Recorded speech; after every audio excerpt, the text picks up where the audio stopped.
for Me, the brand new podcast that examines the ins and outs of British Jewish culture. So today we are going to go way back in time for me and Az. We're going to talk about the world of Jewish dating, the sort of bespoke dilemmas, awkwardness, the goldfish bowl of it, and try and get under the hood of that a bit. Yeah, basically we're going to look at relationship problems you only have if you're a Jew, married to a Jew, or dating a Jew. Or possibly being ghosted by a Jew. You know, Yeah. it happens. Been there. But yeah, as I've said, we have been out of the scene a long time. I've only recently learned that Hinge has a Jewish filter. Really? Which I was like weirdly delighted about. But I don't know, it just made me feel like, you know, when you kind of discover like a Jewish character in a children's storybook and you feel seen. I feel that Hinge, anyway, that's how old I am. And also I think it's important to say that we are not at all representative of every Jewish person dating or, you know, in a relationship. We have both married Jewish partners and we can talk about that. There's not a one size fits all, but there are some common themes. There are, absolutely. That makes me think, though, of the legend of the 612 boys. I don't know who they are. So these were the more from boys. I don't know if they called themselves this. I would imagine they did if it actually... Yeah, I think they did. Or it might have been given to them as a kind of nickname. But it was probably the BA boys, so like the B'nai Akiva boys, who are a bit more from... In our time? In our time, yeah. When we were... But not exclusively our year. Okay. But the B'nai Akiva boys, or maybe even more from than them. And the 612 comes from the fact that there are 613 mitzvahs in the Torah, which are like commandments or good deeds or whatever. Why I was confused about the 612. Well, the 612 boys were the boys that did all 612 except one. And that one, I think there's a commandment against unnecessarily spilling your seed. And that was the one that they sort of like, you know, brushed under the carpet. Hopefully not literally. Well, right. So not representative of them. But what do you mean? How did they give themselves this name? Like, I don't understand. They just went around and... I don't think they had like T-shirts made, or you know, were like, hey, we're the 612 boys. Like, I mean, there was no social media handle back in the day. No. It was like a name that grew up around the 612 boys. Yeah, we're from, but you know, we can still have some fun. Is this a North Manchester, or was this a national craze? It could be international. Who knows? It was definitely, in my mind, it was linked to North Manchester. Right. But again, it could be entirely fallacious. That feels like it has a different... Is fallacious not like false as well? Or is it just linked to fallacia? This feels like the episode to get that out. Maybe we'll have You're to a journalist. I know. And this is what I've got sub-editors for. Subs, please check fellatio. Okay. I don't think it's spelt the same. But anyway, it could be entirely made up. But there was a legend, an urban legend of the 612 boys who were... so good in all except one way. Wow. Wow. You learn something new every day. I'm not sure what I'm going to do with that information, but it's good to have it. Absolutely. Right. So I think the first question we need to ask each other, because I actually don't think I knew the answer to this. Right. When we were talking about it in pre-prep. Did you only date Jewish people when you were a young single man about town? So, in practice... Yes, pretty much, but not like exclusively, but it was very much, it was always drilled into us as kids from a very young age. Not so much about dating, but like you do not marry a non-Jewish girl. Explicitly. Wow, okay. And I think that's unusual, yeah. Maybe. I remember vividly as a kid, my dad sort of saying in that kind of authoritarian way, don't bring a non-Jewish girl home. And he meant in a marriage sense rather than a girlfriend. What age are we talking? We're talking young. Wow. And I think it is, sorry to go there this early in the podcast, but I do think it's distinctly linked to my grandpa and his experience, because obviously as a Holocaust survivor whose the vast majority of his family were wiped out, I think there was a feeling that you do not marry out because you need to keep it going. Grandpa survived. So you basically, you know, you're the next generation. You have, you know, it would be a slap in the face to grandpa. Did you ever have the conversations with your grandpa directly, or was this always... No, never had the conversations with my grandpa. And never probably went into that much detail. But I don't think we really talked about it in detail. It was quite a strict thing that we never really questioned. Obviously, as we got older, we questioned it a bit. but it was laid down from fairly early on that you couldn't possibly because it would be a slap in the face. Interestingly, years later, when I was already with Anna, we were actually it was just early days actually, but when my grandma was in her hospital bed, I remember it was sort of a very drawn out process of, sort of 10 days or so, and we were constantly sort of sat around her bed in kind of shifts.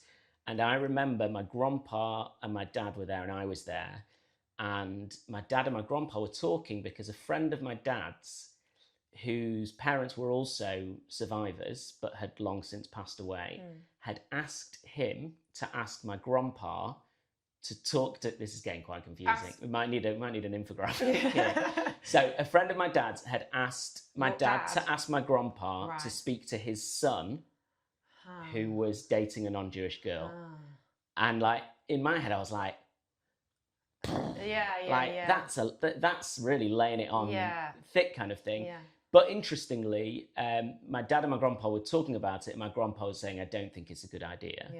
And I was really surprised and sort of impressed, because at this point, he was already 90, I think, and he was even more hardened in his attitudes to various things. But he recognised that it probably was, like, why would this kid listen to him, even though might take against it even. It came up in that discussion that Grandpa basically said, if somebody falls in love with someone, he goes, as long as they're happy, you'd still kind of, love them and sort of have that relationship. And that was interesting to hear because, as I say, he was pretty set in his ways kind of thing. But yeah, still, it kind of stood. It was just from a very early age, it was kind of like, you don't marry out, basically subtext, because of Grandpa. Which I realise is strange. I know that's not... it was never explicit in my house. I never had any conversations like that. I always there was always, in the sort of family chatter of people who married out, like almost as though that was a characteristic of, that needed to be noted. So that probably enters subliminally even the phrase married out, married in is problematic. Yeah, of course. In many ways. And, I went to senior school. I went to a Jewish primary school, and I went to senior school, and I was at the sort of your boys' school. And it was full of tall blonde rugby players, which were like, right, Rabs, don't rub it in. They were like an alien species to me. I was like, what is this? And they're towering above me, and and there was a kind of a young teenager flirtation with one particular, very sweet boy. But names. and it never really, and something I never really contemplated seriously. I studied in America for a year, fell deeply in love with a lovely Catholic boy, who actually turned out to be quite frum in the end, which might be something we can interrogate later. Catholic frum. Right. And then, when I was living in London and I was dating around, as if I had that much action. And I think it was probably early 20s, I don't know, 23 or something, and I was at a really good school friend of mine, non-Jewish, her uni mates, we went to different unis, and her uni mates were having a party in London, and I met this guy, and he had a lovely face, and he was therefore known between me and my flatmate, we always nicknamed everybody we were dating, lovely face. Right. Catchy. And, we were dating for a few months, and he was going abroad, he was going to get I think he had an internship in New York at some point. And so in my head, it was never going to get serious anyway, because that seemed ambitious. But he was living at home. So I ended up in his family home quite a bit. Why? Why? Just thought Sorry. it would be just, a cordial sort of, anyway. And then we had some ridiculous jokey conversation about parents or whatever, and I just said, sort of without thinking, oh well, of course you're never going to meet my mum, and he said why, and I said, well, because you're not Jewish, and he was taken aback, and maybe in a way I was taken aback because it was something that had just come out without me even really thinking about it, and I suppose I hadn't really given it much thought because again I didn't think it was going to go anywhere, and I was 23, and he was, and then I would say that relationship proceeded to fizzle. And he eventually, I remember having a call with him, and he said to me, the day you mentioned the Jewish thing and not meeting your mum, he was like, that was the end of it for me. Wow. And I was like, okay, fair. Yeah. And it made me sort of have a look at what I was doing and what I wanted. And at that point, I decided I wasn't going to date anyone non-Jewish anymore because he was quite hurt. Yeah. So not only was it futile in some sense, it also ended up hurting someone who didn't deserve to be hurt. And whilst I was figuring it out myself, I was going to try and avoid that for as long as possible. So then it became a thing that I was only going to date Jewish men. And that was an interesting conversation to have with my non-Jewish friends and colleagues. That is interesting though. So that thing of avoiding the situation, I think it was from very early on as well, based on those conversations, we might even talked about it directly, that you sort of just don't really let yourself get into that position. If you can help it. Yeah. And then I do remember going off to uni. I went to a uni where there weren't many Jewish people at all. My probably Jewish identity probably became even more of myself because this was how I was different. This is how I could stand out. This wouldn't be okay now, but 20 years ago, my nickname at uni was Jew. Right. And it wasn't something that I in any way took against or was, and I don't even think at the time it felt problematic. Anyway, I ended up having a girlfriend at uni and we were friends before that. And because a lot of my friends at uni hadn't really had Jewish friends growing up or whatever, not all of them, some of them who lived in London had, others were from, sort of the home counties and stuff and were, genuinely interested and just asked a lot of questions. So I ended up getting with a friend of mine she was called Julia, Jew for short, was genuinely her nickname before any of this. Fantastic. It was Jew and Jew. Spelled differently. But as a result, she knew before we got together that, it was never going to be long term. Not that she was looking for that, it would be a uni thing. But yeah, I remember on the last day of uni, we were still together and we were sort of saying goodbye. And, she kind of left my room and I was like, okay, well, that could have been worse. That was okay. And then like 5 minutes later, she came in crying and her grandma had died. And I was like, where do I stand on this? But yes, no, she was a lovely girl. And but yeah, that was my only non-Jewish girlfriend. And my parents were completely relaxed and fine about it. I think that because they knew by that point that it just wasn't, they'd instilled in me that wasn't going to happen, rightly or wrongly, so whatever. Yeah. So yeah. Yeah, I mean, the one conversation I think I remember having was probably during my Lovely Face era. Right. And because my mum had non-Jewish flirtations for sure. I'm sure that I'd heard about. And I actually remember exactly, we were sat in the car and I know exactly which bit of Kingsway we were sat on. It's weird how these conversations must have obviously had an impact in some way. And she said, kind of do what you want. But if you do end up with someone who isn't Jewish, just know that you'll probably always feel a little bit on the outside.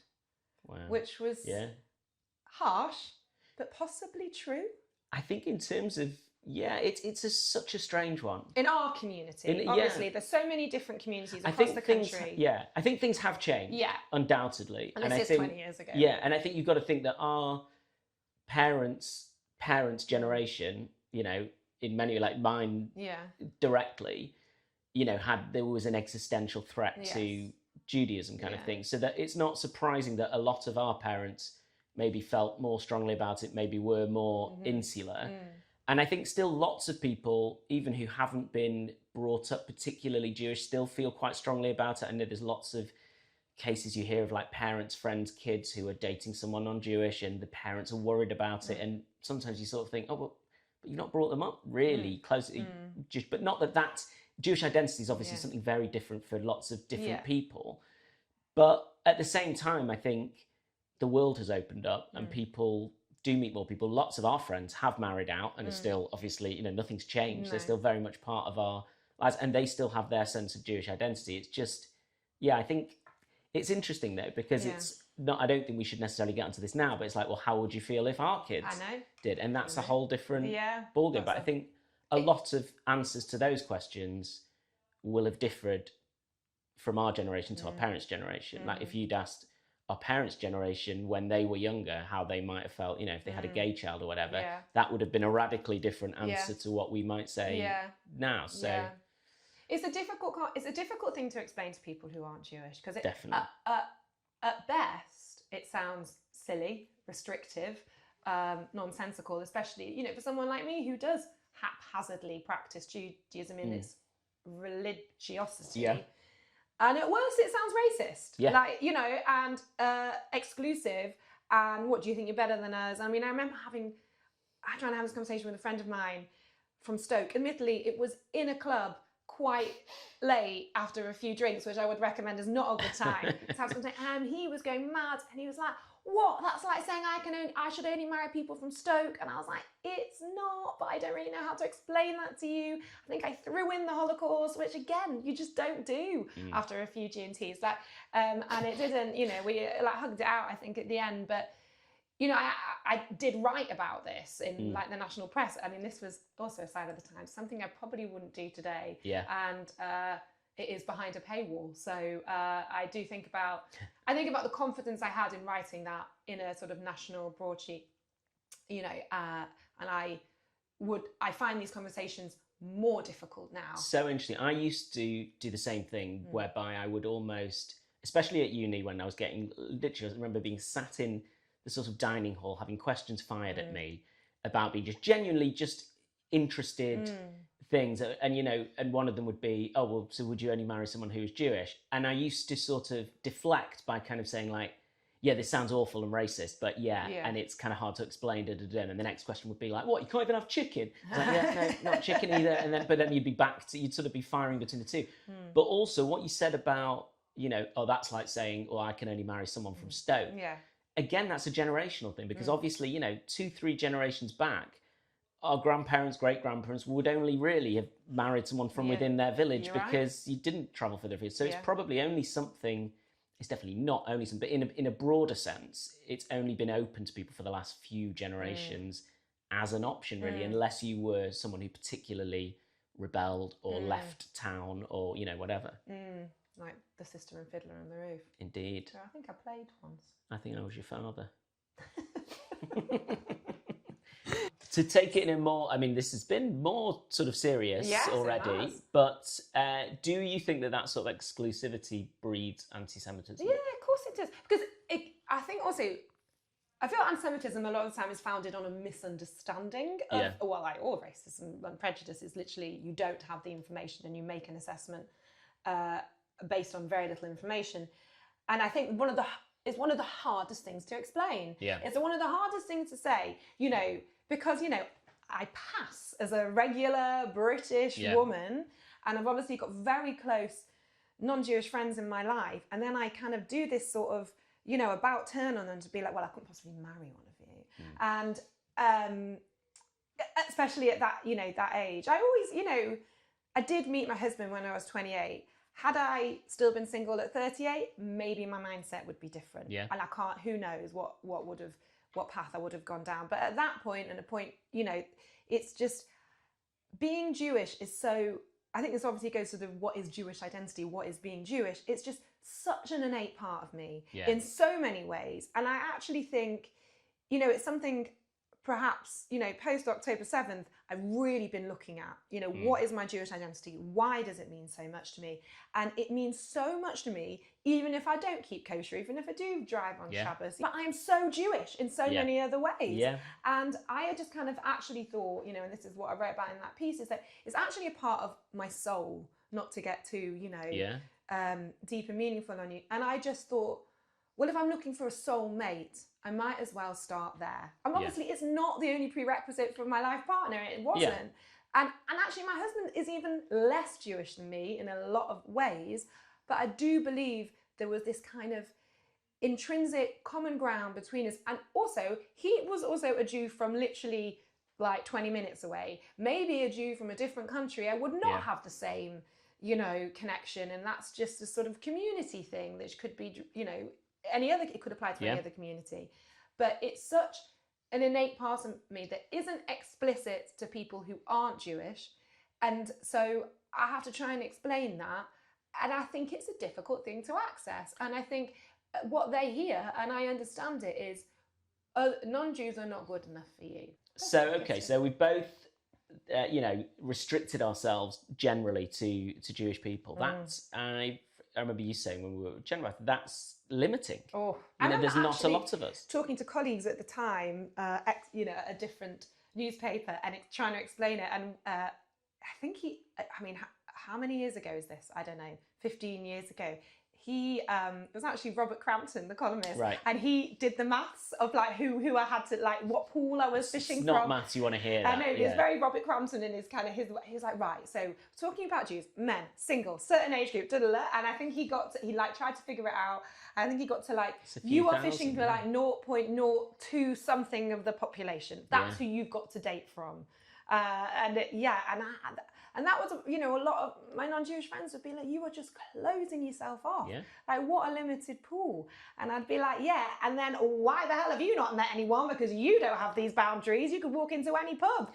But you say that in that it's sort of, they can have anyone sort of thing. But I think it helps in a way. You're limited. So I'm like, I'm going to rule these guys out. I vividly remember probably early noughties going to a big, I think you may well have been there as well, there was like a rally, Israel Solidarity rally. It was right in the middle of the Intifada. And there was a big rally in London and they put on like coach loads and we went from Manchester, Trafalgar Square, yeah. And I remember my dad looking around saying, your wife's probably in this crowd. Well, one of my favourite... And she was. I hadn't met her. Anna was there. She was a lot younger. She was with her parents, but, In that particularly bleak post-October 7th social media hall, my favourite things were seeing the Jewish singletons with posters at the rallies. Like, Jewish single, here's my number. And I was like, if that is not a sign of Jewish resilience absolutely, and pragmatism, I don't know what is. It was the Washington rally especially. It was amazing. You say like, call me single Jewish in your area. Absolutely brilliant. Maybe it's the flip side of the same coin. We like to celebrate. We like, and... it's just we like to see happiness and bring the community together for positive reasons. Yeah, no, absolutely. Maybe, I don't know. What do you think? I think you're right. There's that kind of stereotype of interfering parents, and it was certainly from where I was sitting, it was both of my parents who were sort of pushing. My mum was probably more tactile because she knew I could. When I got to a certain age, just sort of fly off the handle and just be like, just leave me alone, just just whatever. You'll know when there's something to talk about, kind of thing. I found myself doing it. I was recently married, and I went away with my mum to Lisbon, and she spent the whole she did a lot of the time. She's like, she's married. I don't care. He's giving us a drink. He doesn't care. And we toured around one of the old synagogues in Lisbon, as Jews tend to do on holes. Yeah. And there was a handsome tour guide showing us around, and one of my really good friends who's like quite into from boys. She's like quite into like a bit from and not British, and from a different country. Maybe she'll know about the 612 Boys international chapters. We should give her a call. Like the Hells Angels. And I was like, in my head, I was like, could we, get a number? And then I was like, this is stupid. He's in Lisbon and she's in London and this is mad. But it's like there is an instinct there to bring people together. I think it's probably a sign that we're getting older as well, though, is that like we start to push that onto other people as well. When you marry into a family, a big Jewish family, there are...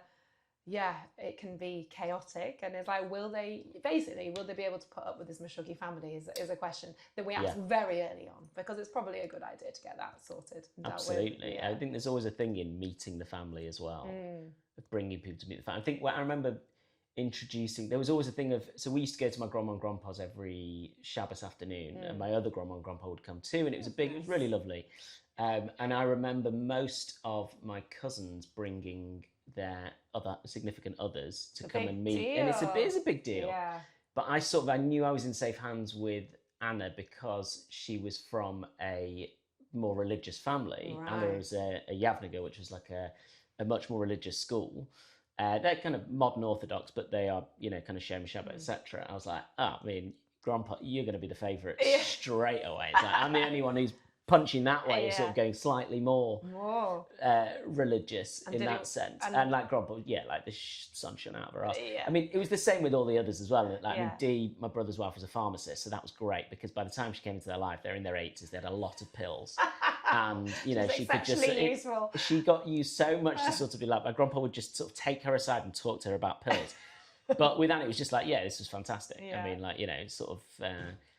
Well, when Jamie was introduced to my grandma, I think there's some element, and we have just been discussing this because my grandma has sadly recently passed away and at the Schiffer house. There might be some people who were related, like back in the day, and we haven't quite figured it out. But there might have, you know, through marriage, very distant. We don't need to get social services involved or whatever. But also, we kind of thought my grandma would always ask after Jamie's grandpa with like such an air of fondness / twinkle in her eye, and it was reciprocated. Wow! And I thought, was that a near miss back in the day? Wow! Who knows? But they were very pleased. It's interesting you said earlier though as well. It's just popped into my head, and this will probably derail us. But you mentioned about your mum hinting at having, you know, like maybe she'd had a dalliance when she was younger with non-Jewish people. And I remember when we were looking at some pictures. I think for my grandpa's 90th, we put together a book of pictures for him, like his first 90th, or maybe it was his 90th. And there were some pictures from Sweden where he went after liberation he met up with his sole surviving sister and a cousin, and they went to Sweden as part of I think it was a UN or Red Cross thing, and because the cousin was recovering from typhoid, so they went for kind of rest and recuperation there. And there's some amazing pictures of, you know, a group of young people sort of, you know, having a lovely time in the countryside. And obviously, you know, there's much more going on in those photos, etc. But I think there's a picture where my grandpa's got like his arm around someone and Manya, his sister, and then I remember my brother going like, "Oh, who's that?" And my grandpa's like, "Oh, it was a girl in the..." And my brother was like, "Eh?" He's like, "Grandma, have you heard about this?" And my grandpa just started piercing himself laughing. Oh, really? Yeah, and it was, and he clearly, you know, had some kind of, you know, dalliance with this girl, and good on him. You know, it was like just, you know, come out of 5 years of hell. Yeah. So, we've got all this pressure on our heads. Yeah.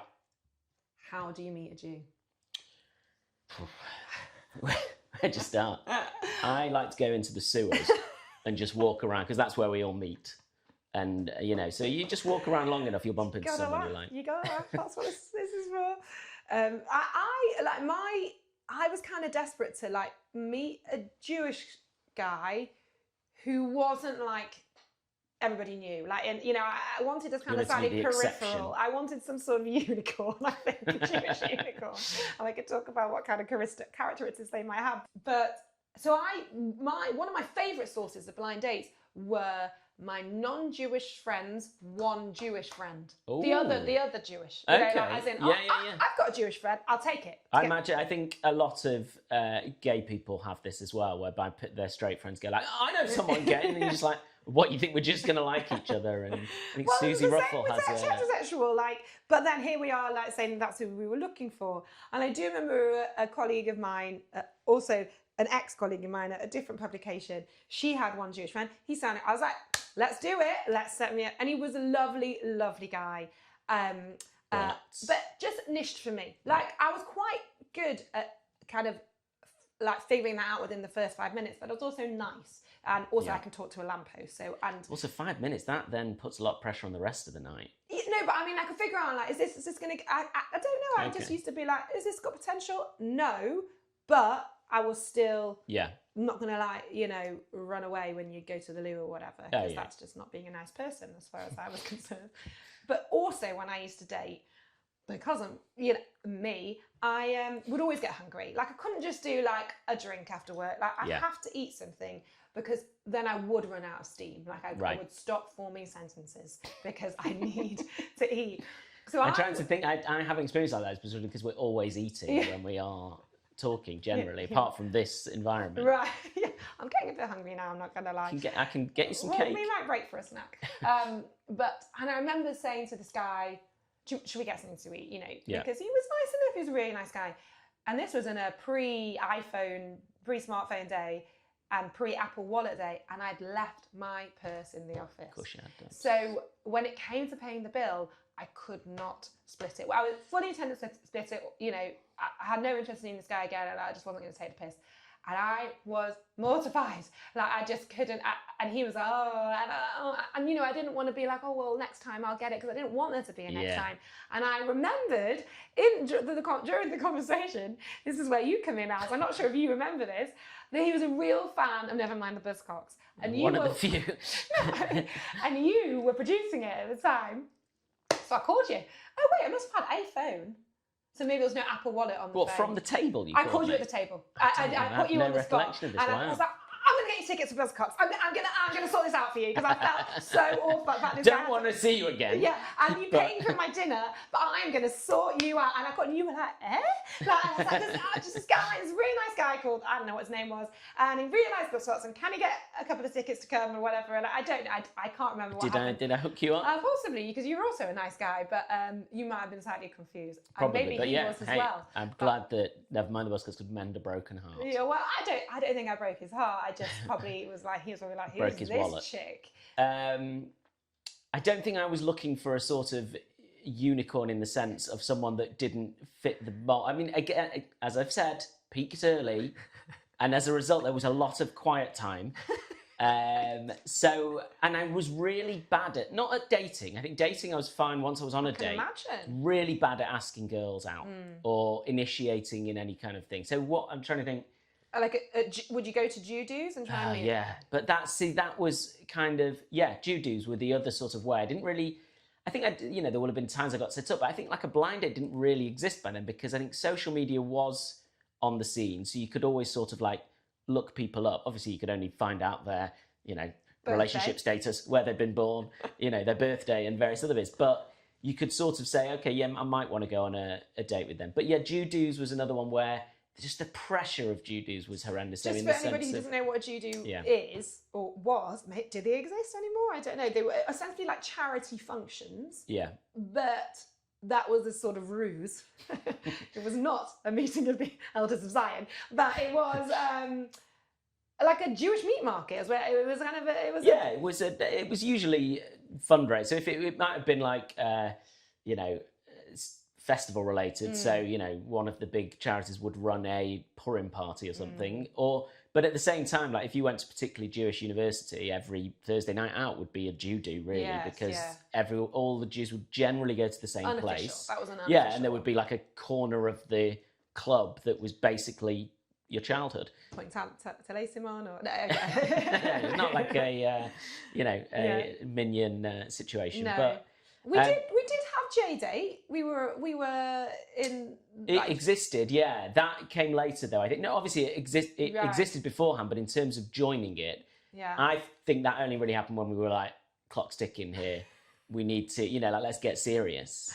I definitely joined. I probably had to be persuaded to join, because at the time it felt, like it was some sort of sign of failure, but also it's so practical. Absolutely. I agonised over whether to join. So unlike you, I know something. No, but I really did. And I think with a lot of my sort of dating career, I agonised over it. I thought that this is, it's Nebsy or whatever, or it's this. And I remember sort of looking, I think you could sort of join but not join, or not put your name, whatever. And I saw you on it. I was like, okay, well, that's the seal of approval. That's like, if Abs is doing it, then it's acceptable to do it. Which is ludicrous. But I was so in my head about all of this shit that I kind of like, it was, who gives a shit what people think? You want, it's... And also, I think now, I mean, a lot of our friends, as I say, Tinder came towards the end of when we were dating and stuff, but we got friends who got married from Tinder. So, of course, online dating makes sense. But there was still, I think, a sense of stigma attached to it. Like the fact that you said, even then, like there was probably a sense of failure. Yeah. And also, mental. I mean, I think angst around dating in your 20s is not at all applicable to only Jews. But I think the funny thing about J-Date is like you know of like 70% of the people on there, but that's it was just kind of it was, I think a friend of ours she knew she needed to join, not needed to join, but should have joined, or her sister was so cross about the fact that she hadn't joined, so her sister just did it for her. Right. Took her profile, set it all up, and then like matched with someone like she really knew well, and you really did not want to go on a date with. That. This is what happens when you hand the controls over to your sister. And I just had to avoid this guy, you know, from that point on. It was awkward. What I do know is that, talking about Judos and stuff, I was not very good at asking girls out or initiating or, you know, kissing on an out, whatever, because I was so terrified of rejection that I just wouldn't really allow it to get into that situation. And there was just, you know, so I much preferred a focused approach, the written word, if at all possible. You know, messaging, direct messaging. You really should have been born at a different time. Well, it has worked out for you. I slightly mistimed that article on Jewish dating because I was actually seeing Jamie at that point. Right. Oh my goodness. That was... did you get lots of people? From all over the world. That served up a lot of potential, untapped potential. Wow, that's hilarious. Of what? Mostly people getting in touch on behalf of others, then? No, I think so, because it got sold as well. You know, wow. I got messages from Australia. I mean, what a sliding doors moment. Absolutely. Except I'm very happy with my life. Glad to hear it. I'm sure Jamie's glad to hear it too. So, yeah, no, Judos. Oh, yes. Nisht for you, Judos. No, I mean, I would look forward to them because it was an opportunity, but it was rarely fun, basically. No, I mean... And I think I would then probably, it was like, well, if I'm going to speak to someone, I have to be off my face drunk. If I have to trust my... And how did that work out for you?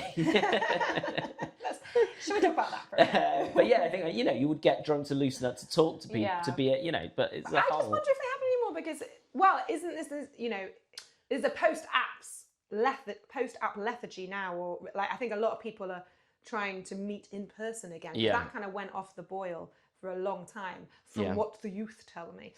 But I think talking to people who have recently, you know, used apps, and again, I think it is more this sort of Hinge filter. Yeah. There's like, you know, there is obviously the sort of goldfish bowl element of dating, and you know, but at the same time, this is actually my cousin's now wife was telling me that her non-Jewish girlfriends, you know, when they do online dating, there is an element of risk of who is this guy? I don't know who he is. I'm like, should I get in his car? Blah, blah, blah.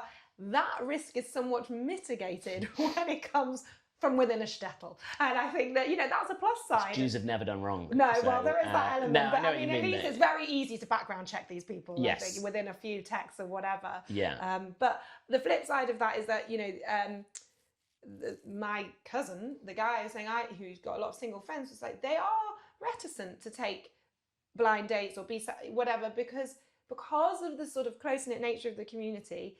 If it goes wrong or just not that great, like the feedback could go viral in some kind of way. You know, he said it was like, it's kind of like being famous and, you know, without the perks or whatever. It's like everybody's watching and everybody knows, and there's a lot of pressure there. So you know, I don't envy them. No, absolutely. And I think, you can see it with like friends of the family and stuff as well. It's like, where do you not go? Yeah. Don't shit on your own doorstep. Don't shit on anyone you're dating unless you're into that particularly.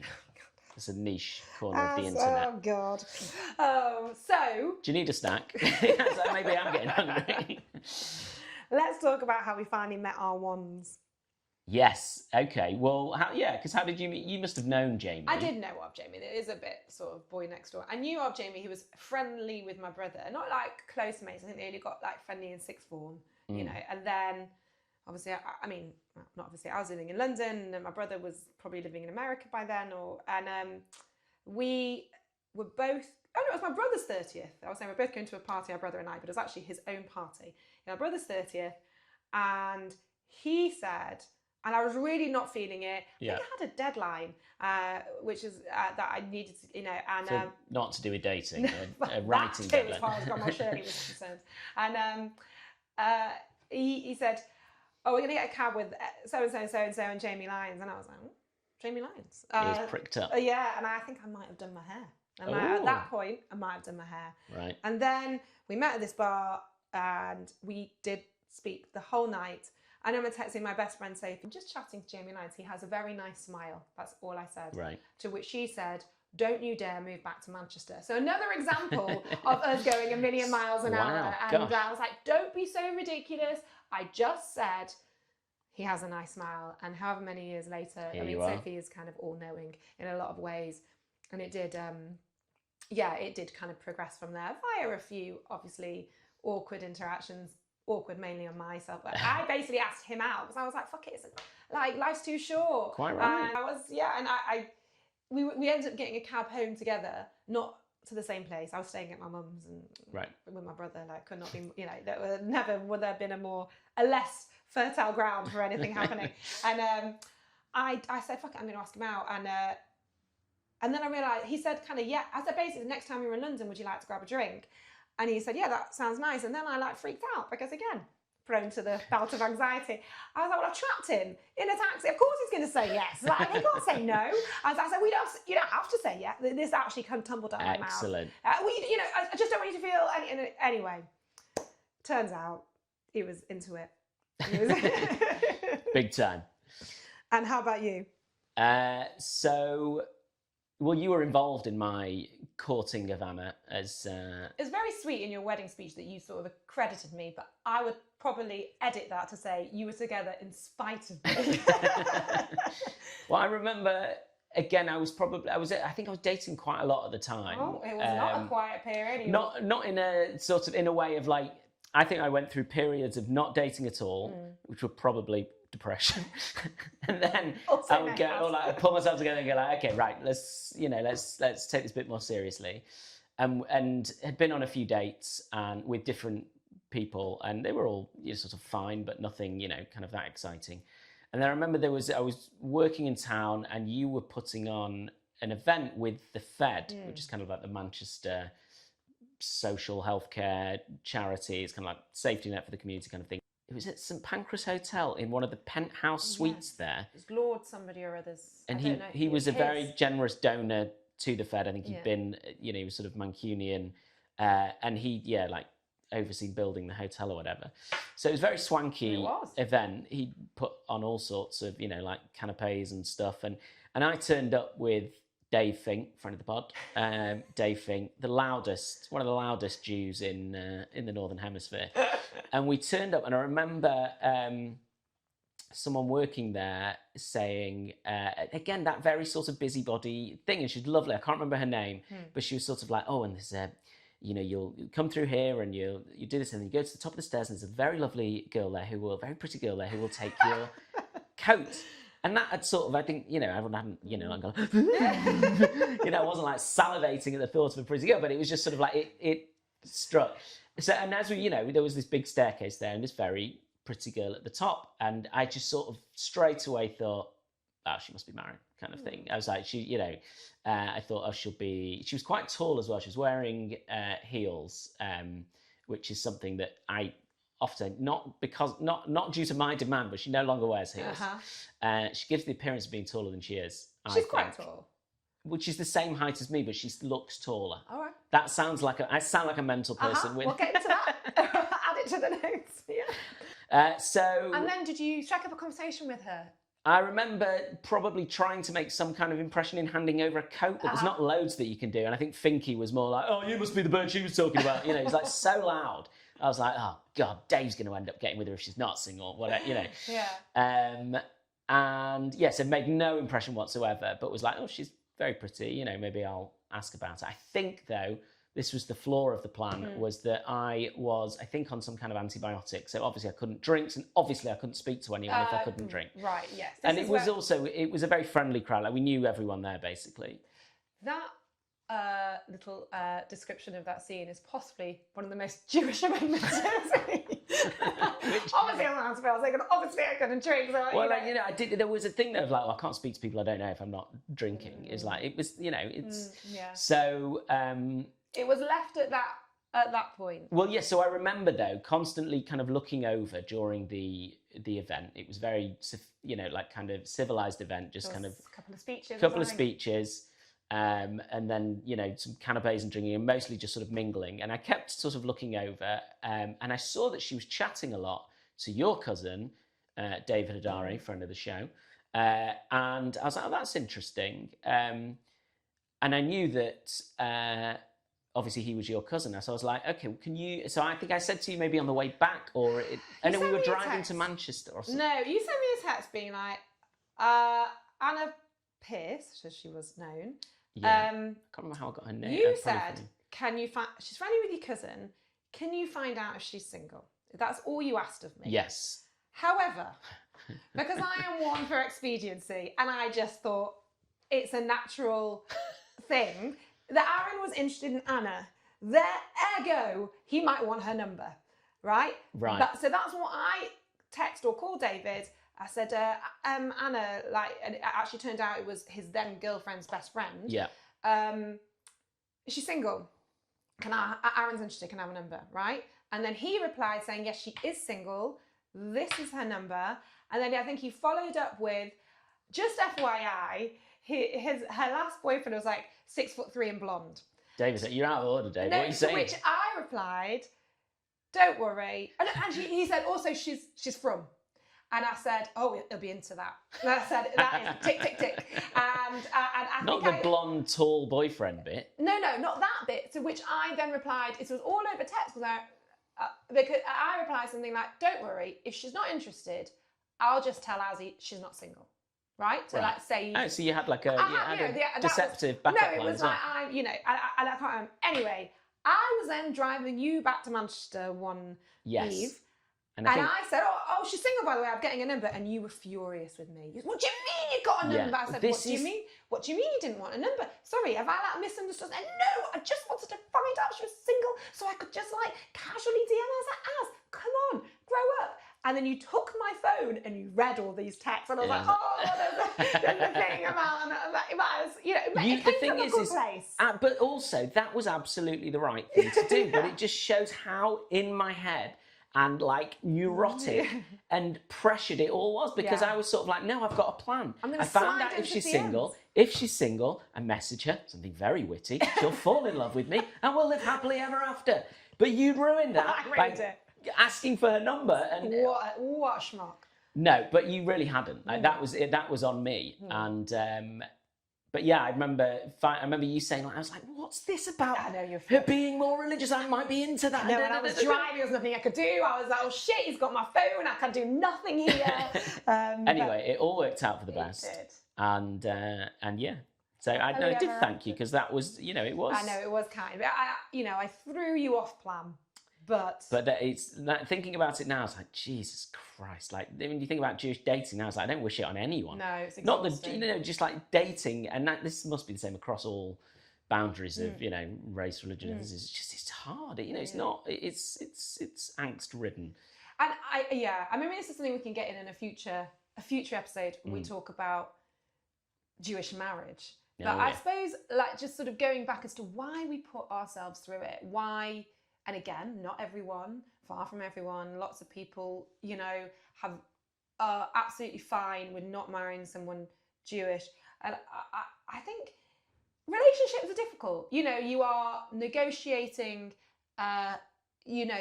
things all the time and sort of finding compromises and common ground all the time. And life throws things at you and you've got to kind of work together as a team. And I suppose, 10 years into marriage to a Jewish man, there is part of me that thinks the Jewish bit helps that. Yeah. Like we've got some common ground there that is so implicit. I don't think Jamie would even acknowledge it. Yeah. But it's part of what makes us a strong couple, I think. Who knows? I'm only 10 years into marriage. Like, what do I know? And maybe that... And we maybe in some way could foresee that when we were looking for a life partner. Maybe. I mean, yeah, I think it does, like with so many other kind of big life moments, I think it offers a framework in some ways. And obviously people take that framework differently and interpret it differently and do different things. But I think it's helpful to have some, sort of sticks in the ground kind of thing. And I think in that way, it probably does help in some ways. I'm sure there are other cases where those sticks in the ground have caused all sorts of problems rather than helped. Yeah. But I think we've been lucky in that, we've, found people that we love and it's kind of worked out. But yeah, there's definitely an episode on Jewish marriage and all the prep for that. Gosh, Sex lessons with the rabbi. That's coming up. That's a special one. Right. Okay. So, I think we've covered a lot of ground there. What I would really like, actually, sorry to interrupt you, is to talk to different British Jews in different types of relationships Yeah. and how they've, you know, sort of not negotiated, but, you know, that how their Jewish identity feeds into their relationships, because our relationships do look very similar in terms Yes. of, like, you know, if there were tick boxes. Mm. I'd like to talk to people who have a different portrait of relationship and Yeah. how their Jewish identity feeds into it. Absolutely. Yeah. Just make it so. Okay. All right, then let's get into our Nisht for me's to end the episode. Yeah. Abs, do you want to go first? Well, that was my stomach rumbling, which I love means it. that I did hear it. It's good. And you know, maybe I'd take this Nisht for me back, because maybe I'd take one right now. But the Nisht for me is a supermarket falafel. To be fair, any falafel made by non-Middle Eastern hands. I mean, they're not. I think there's probably some sort of branding issue. Like, I don't even call themselves falafel. They're so far. They're such an imposter of the real deal that they shouldn't even call themselves falafel, and they're not good. I couldn't agree with you more. I just right now. And I feel sorry for the general British public who perhaps are not as familiar with, like, an Israeli or any sort of Middle Eastern falafel, and they think that's what that is. I think it's the freshly made is the key thing. A freshly made falafel, and there used to be an amazing stall in London. It was called like Hoxton Beach Falafel, I think. Oh no, I was thinking about the one in Queen's Park out that popped up over COVID. That was good. Do you remember I don't know if I remember that one. Oh yeah, it was. But there really was good. one that was in all the food markets in London, Right. and it was always manned by Middle Eastern people. I mean, I never asked for, like, you know, kind of proof of origin or whatever, but, you know, these guys seemed to know what they were doing and spoke heavily accented. But it was completely fresh. You saw it being made, and it was amazing. Yeah. And those things that you get in a supermarket are just they're not even close. they're not Nisht, great. Nisht for me. Good. Okay, I'll take that, and Yeah. I'm very on board with that. My Nisht for me, I had a couple this week, and I've settled on this, and you may not sure why, is wiping kids' bums. Specifically my kids, just to... But if we're going to flip that, what's the opposite of Nisht? Like, who is it for? Is Nisht for you, but who is it for? The kids. You know, like... who's a fan, is basically my Well, I don't question. think anyone's yeah, that's fair. But I think there's lots of people who just get on with it and just are fine with it. Fine. And I do, for 90% of the time, it's fine. Obviously, you've got to do it. Yeah. It'd be neglectful not to. Yeah. And I don't object to the idea of doing it. I think I feel bad here, wiping kids' bums, specifically wiping my son's bum, though.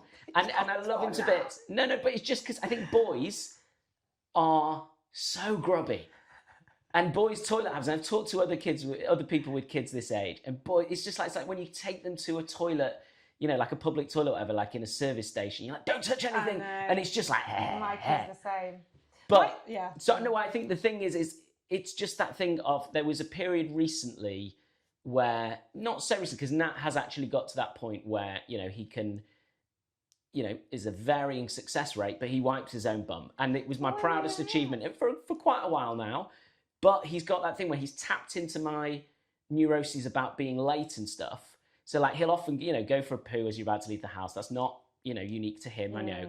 Mm-hmm. But then he'll go, he's a little genius, if you want me to hurry up, you should probably lend a hand. And I'm like, Does he use the phrase lend a hand? Yes. Amazing. And that's got me, because he's got me over a barrel. He knows that I don't want to clean his bum, but he gets lazy, as kids do, and he would rather me clean his bum so he doesn't have to do it. And he knows that we'll be quicker that way, and then I will do less shouting and panicking. Side note, I think I learnt to poo quickly on tour. Really? Yeah, I think... That's quite late. No, I feel that I can get stuff done quickly. And do you know why? Because I do think I credit this to, you know, obviously tour is a sort of a milestone in any Jewish teenager's life, where you learn so much about yourself, your Jewish identity, the state of Israel, what a Jewish homeland means, blah, blah, blah. But also I learned to poo quickly, because I just seem to remember that you had these lovely Israeli breakfasts, and I had a rachel, and then the bus was leaving, and you had to get shit done quite literally as quickly as you could. I can see the toilets that I'm in. Wow. Being like, right, let's go. And I feel like I trained my bowels in like a boot camp for my bowels for a month. So those who talk about anti-Zionism, you know, just bear that in mind, okay? It's done a lot of good for people in this room. Also, I'm just so glad I hadn't thought about that until you told me about that's ours. So it's lovely, really lovely moment. I'm happy to help. So that's it. We're another week in Kilhane or Lam. That's it. That's the end. Let's do it. Absolutely. We'll see you next week. Maybe less poo chat. Hopefully. Well, maybe more. I think we've held back, if anything. Time to unleash. But if you enjoyed this, please spread the word, tell your friends and family, and we'll be back with something else next week. Bye. Bye.